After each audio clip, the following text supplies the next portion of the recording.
விருச்சிக இலக்கணம் சார். இதுமாரி ரிஷபத்தில வந்து எனக்கு குருபகவான் இருக்கார் சார். எதிர்பாராத காதல் ரொம்ப சந்தோஷம்.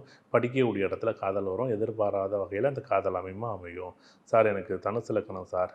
எனக்கு வந்து மிதுனத்தில செவ்வாய் இருக்குது சார். சூப்பர் ரொம்ப சந்தோஷம். இது வந்து எப்பன்னா, இது வந்து நான் சின்ன பிள்ளையில இந்த பொண்ண பார்த்தேன்.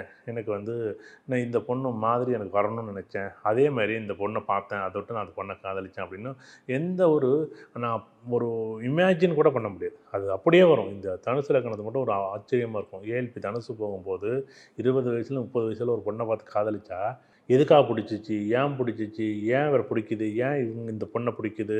என்ன காரணத்தால புடிக்குது? அழகா இருந்ததா புடிச்சிச்சா? எனக்கு எப்படி புடிச்சிச்சுன்னு அந்த வார்த்தைக்கு ஒரு விளக்கமே, அர்த்தமே சொல்ல முடியாது. இப்போ மகர லக்னம் போகுது. எனக்கு சுக்கிரன் வந்து கடகத்தில இருக்கு.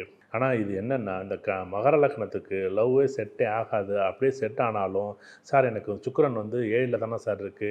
கடகத்தில தானே சார் சுக்கிரன் இருக்கு. கண்டிப்பா நல்லா இருக்குமா? நல்லாயிருக்கும். ஆனா என்னன்னா, இந்த நீயா நானான்னு போட்டி போடுறதுல எப்படி இந்த பையனும் பொண்ணும் அடிச்சு அதாவது காதலிக்கும்போது சண்டையே வராது எப்பயுமே. கடகத்தில சுக்கிரன் சந்திரன் வீட்ல சுக்கிரன் இருக்கு. அப்படிதான் சார் மாமியார், மருமக சண்டை. ஆமாங்க. புருஷனும் பொண்டாட்டியும் மாமியார், மருமகளா இருந்தா எப்படி இருக்கும்? எலியும் பூனையுமா இப்படி இருந்தா எப்படி இருக்கும்? இப்படி தான் சண்டை போட்டுக்கிட்டு, சின்ன சின்ன இதுக்கெல்லாம் குற்றம் குறைகள் கண்டுபிடிச்சுட்டு, நல்லா பாசமா இருப்பாங்க. அடுத்த 10 நிமிஷத்துல சண்டை போட்டுக்குவாங்க. அது ஒரு பெரிய ப்ளஸ்ஸு, அது மைனஸு இந்த மகரத்துக்கு.